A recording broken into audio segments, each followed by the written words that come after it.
अस्सलाम वालेकुम, welcome to agenda CSS. आज हम बात करेंगे इंट्रोडक्शन के बारे में। इंट्रोडक्शन की लेंथ कितनी होनी चाहिए, कितने वर्ड्स का इंट्रोडक्शन होना चाहिए बेसिकली, और पैराग्राफ की लेंथ कितनी होनी चाहिए, या आप उसको किस तरह से अपने एस्टीमेट के मुताबिक रख सकते हैं। तो इन सब चीज़ों के बारे में बात करेंगे। और जो हमारा क्लाइमेट चेंज वाला एसे है, हम उसका इंट्रोडक्शन डिस्कस करेंगे। वो एक अच्छा इंट्रोडक्शन लिखा हुआ है, थोड़ी बहुत उसमें गलतियाँ हैं, उनको आप वीड आउट करके तो एक अच्छा इंट्रोडक्शन बना सकते हैं। मैनी पीपल डू दिस कि वो इंट्रोडक्शन की लाइंस भी क्रैम कर सकते हैं। मैं ये चीज़ रिकमेंड तो नहीं करता, but it gives you some confidence कि मैंने इंट्रोडक्शन प्रिपेयर किया हुआ है। अगर एग्जैक्टली यही टॉपिक आ जाता है, then I have my introduction prepared. Other than that you can simply rely on your own confidence कि मेरी इंग्लिश अच्छी है, मेरे आइडियाज़ अच्छे हैं, and I can brainstorm at the moment. तो मेरे पास जो थाट्स आएंगी वो रेलिवेंट भी होंगी और अच्छी होंगी। तो उस केस में वो एक ज़्यादा रिलायबल भी तरीका है और ज़्यादा क्वालिटी मटेरियल आपका उसी से प्रोड्यूस होगा। ठीक है, तो स्टार्ट करते हैं जी। इंट्रोडक्शन इनका पढ़ते हैं। The world wide fund WWF। अब तो आप देखते हैं कि जो इन्होंने WWF लिखा हुआ है, ये एक स्टैंडर्ड प्रैक्टिस है। अगर आप इंटरनेशनल न्यूज़पेपर्स या नेशनल न्यूज़पेपर्स भी पढ़ते हैं तो उसमें जो शॉर्ट फॉर्म है वो ब्रैकेट में लिख देते हैं बाद में, ताकि अगली दफ़ा जब हम शॉर्ट फॉर्म यूज़ करें तो ऑलरेडी हमने पीछे एक रेफरेंस दिया हुआ है कि जनाब ये शॉर्ट फॉर्म किसको डिनोट करती है। The world wide fund defines climate change as large scale variation in regional और global climate patterns particularly observed since the industrial revolution mainly caused due to the emission of carbon dioxide and other greenhouse gases in the atmosphere। और green house gases को again इन्होंने GHGs लिखा हुआ है और बाद में इसको यूज़ भी करते हैं ये। Over the previous decades enormous greenhouse gas emissions from industrial sector and massive burning of fossil fuels across the world has resulted in global warming and consequently climate change। अच्छा, हैज़ जो है ये appropriate नहीं है, यहाँ पे have आएगा क्योंकि दो डिफरेंट कॉन्सेप्ट्स हैं या दो डिस्टिंक्ट चीज़ें हैं जो कि आपने एंड से जोड़ी हैं। अगर तो वो दोनों सेम आइडिया को या एग्जैक्टली सेम चीज़ को रिप्रेजेंट कर रही है, if they are used in a unity, then यहाँ पे हैज़ आ सकता है, वरना मेरे ख्याल में यहाँ पे हैव आना चाहिए था। ठीक है जी। The repercussions generated by climate change have more severely impacted the third world countries as compare to the developed countries. ये जनरेटेड बाय, इस पे भी मुझे थोड़ा सा एतराज़ है कि रिपरकशंस जनरेट नहीं की जाती, रिपरकशंस होती हैं। The repercussions of climate change या ओवर पॉपुलेशन या आर्म्स रेस, आप जो भी कहना चाहें। ठीक है, तो ये ना करें। The repercussions of climate change, इसके बाद जो आगे जुमला लिखा हुआ है, ठीक है, वो एक लाइक नॉर्मल इंग्लिश में चल जाएगा, but if you want to make it better तो आप इसको क्या कर सकते हैं। The repercussions of climate change has had have had आएगा, sorry, have had disproportionately devastating impacts on the third world. ठीक है, तो इससे आपको पता चल गया कि डिसप्रोपोर्शनेटली डेवास्टेटिंग इम्पैक्ट्स जो हैं वो थर्ड वर्ल्ड पे हैं, मतलब कि उनके ऊपर ज़्यादा इम्पैक्ट्स हैं, और ये अंडरस्टूड है कि वो फर्स्ट वर्ल्ड के कंपैरिजन में आप बात कर रहे हैं। ठीक है, as a result of climate change, the third world countries like the SAARC members, the African and South Asian countries, and some East Asian and South American and इतने सारे आपने लगाए हुए हैं। This is not good practice। आप simply regions लिखें। For example, the third world countries in Africa, South Asia, East Asia, South America and even in Australia। तो इस तरह करके अगर आप सिंपली रीजन्स लिख देते हैं तो that can work pretty well. The third world countries like those in Africa, South Asia, East Asia and South America are facing adverse challenges. Simple सा जुमला है और इफेक्टिव है। These have emerged in the form of environmental degradation as a result of global warming, frequent heat waves, prolonged summer durations, massive floods, rising levels of hunger owing to food insecurity, health risks posed by climate change and national security implications।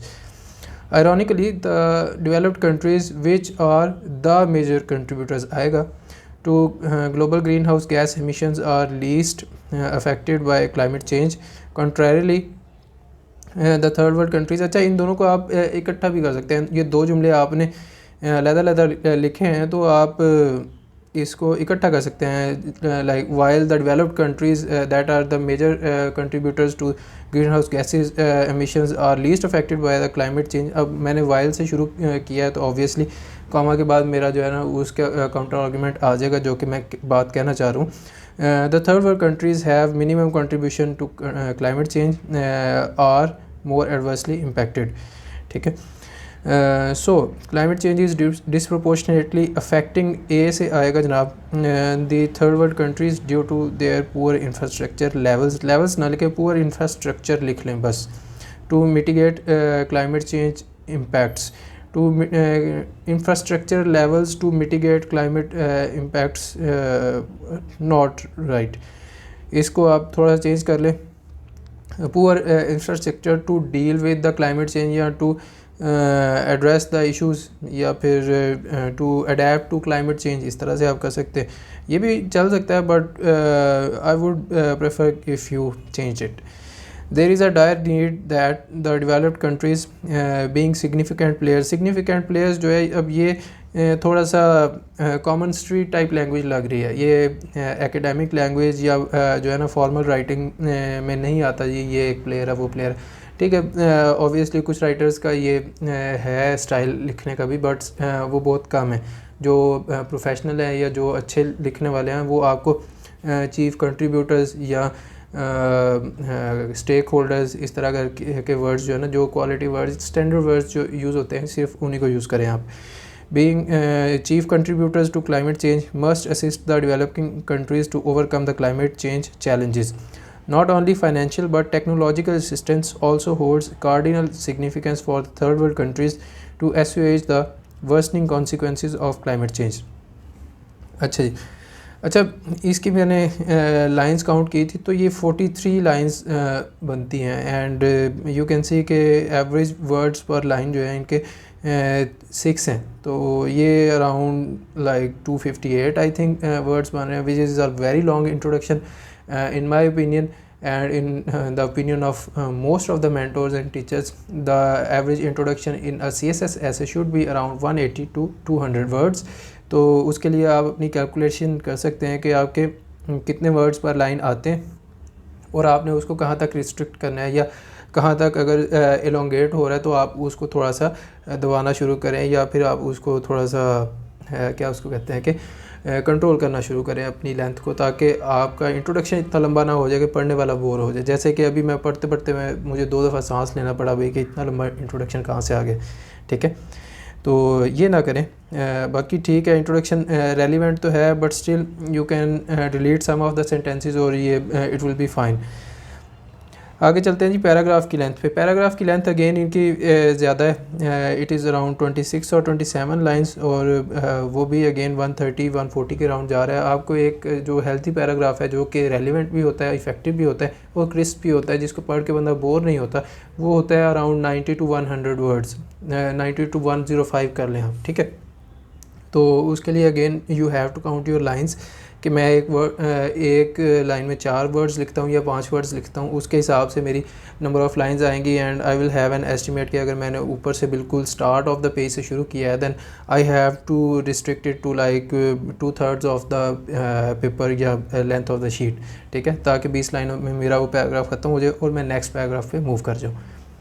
चलें जी, Since the beginning of industrial revolution, climate change has largely been caused by emission of greenhouse gases, primarily carbon dioxide, methane, and chlorofluorocarbons from industrial procedures. Okay, these greenhouse gas emissions have increased carbon dioxide concentrations in the atmosphere, leading to the depletion of ozone layer. अच्छा, green house gases जो हैं वो हैं जो कि heat trap करती हैं। ठीक है, ये नेसेसरीली कार्बन डाइऑक्साइड की कंसंट्रेशन जो है उसको बढ़ा नहीं रही, लेकिन दे ट्रैप द हीट और उससे माहौल जो है वो गर्म होता है या क्लाइमेट जो है इट वार्म्स अप, और इसलिए हम उनको ग्रीन हाउस गैसेस कहते हैं। और they definitely do not lead to ozone depletion. सिर्फ एक है जो क्लोरोफ्लोरोकार्बन हैं वो ऑब्वियसली लीडिंग कॉज है ओजोन डिप्लीशन की, लेकिन दूसरी जो है फॉर एग्जांपल वाटर वेपर्स है या कार्बन डाइऑक्साइड है, वो तो ओजोन लेयर को कुछ नहीं कहते. So do not go for like generalizations है. You have to be very relevant, very precise when you are writing. ये ना हो कि अब मैंने ये गलती पकड़ी है तो एग्जामिनर कैन आल्सो थिंक कि जनाब इस बच्चे को इतना पता ही नहीं है कि ग्रीन हाउस गैसेज जो हैं वो तो एक्चुअली क्लाइमेट को वार्म अप करती हैं. They do not lead to ozone depletion. ठीक है जी, आगे चलते हैं. Ozone depletion results in rising level of global warming which is collectively known as greenhouse effect. ठीक है, ओजोन लेयर अगर आप अलहदा से उसका कॉज देते हैं वो ठीक है, लेकिन जो ग्रीन हाउस गैसेज हैं they do not deplete the ozone layer. That is what I am saying. Apart from greenhouse gas emissions, massive scale deforestation in the third world countries has also been eroding the climate patterns. Since trees are largest absorbers of carbon dioxide, thus cleaning the atmosphere, cutting down trees increases carbon dioxide levels in the atmosphere, leading to sharp rise in atmospheric temperatures. Moreover, the burning of fossil fuels as non-renewable energy resources, ये मेरे ख्याल में extra है, ये लगाने की ज़रूरत नहीं थी. फॉसिल फ्यूल सारों को पता है भाई नॉन रिन्यूएबल होते हैं. This is just you pushing too hard to tell कि मुझे ये भी चीज़ पता है कि फॉसिल फ्यूल्स जो हैं वो नॉन रिन्यूएबल होते हैं. ऐसे ना करें आप. बर्निंग ऑफ या use of non renewable energy sources कर लें, वो डेफिनेटली आपको पता है जी कि यही हैं फॉसिल फ्यूल्स हैं, उन्हीं को हम नॉन रिन्यूएबल्स कहते हैं. तो चीज़ें जो है रेपिटिशन में ना लाएँ, क्लीशे ना करें उसको. Has also triggered hazardous consequences for climate patterns. So all these factors are collectively playing significant role in climate change across the globe. तो ओवरऑल पैराग्राफ अच्छा लिखा हुआ है. एक तो जगह पे जो गलतियाँ थी इनको ठीक कर लें and you are good to go. और इंट्रोडक्शन भी अच्छा लिखा हुआ है. I am being very honest. बस थोड़ी सी ज़रा अपनी लेंथ को कंट्रोल करें and it will be fine. और आपको अब पता चल गया है कि आपने कहाँ तक अपने इंट्रोडक्शन को रिस्ट्रिक्ट करना है, कहाँ तक आपने अपने पैराग्राफ को रिस्ट्रिक्ट करना है, ताकि आप एक हेल्थी ऐसे लिख सकें, ताकि आपकी जो टाइम मैनेजमेंट है वो इफ़ेक्टिव हो. ये ना हो कि आपके शुरू वाले पैराग्राफ्स जो हैं वो 150-140 वर्ड्स के हैं, बाद में जाके आप 70-60 पे आ जाएं, ताकि ऐसे ख़त्म करने के लिए मैंने कंक्लूजन भी लिखना है. तो अगर अभी मेरे 6 पैराग्राफ्स रहते हैं 20 मिनट में, तो मैं 3-3 मिनट में वो छोटे छोटे पैराग्राफ्स लिख दूँ. That is not good, that is not justice to ऐसे. और अगर आप ऐसा करते हैं और एग्जामिनर देख लेता है कि आपने सिर्फ और सिर्फ 6 लाइंस के पैराग्राफ यहाँ पे एंड पे लिखे हुए हैं, you are just trying to deceive me कि जनाब मैंने ये खाना पूरी की हुई है, ये देख लें छोटा सा पैराग्राफ मैंने लिखा हुआ है, then he may get offended and it can be unfortunate for you in that case. So don't do that. Keep it simple, keep relevance and keep the paragraph length equitable, तकरीबन same रखें. that looks good and is effective. उम्मीद करता हूँ आपको आज की video पसंद आई होगी. टेक केयर, अल्लाह हाफिज़.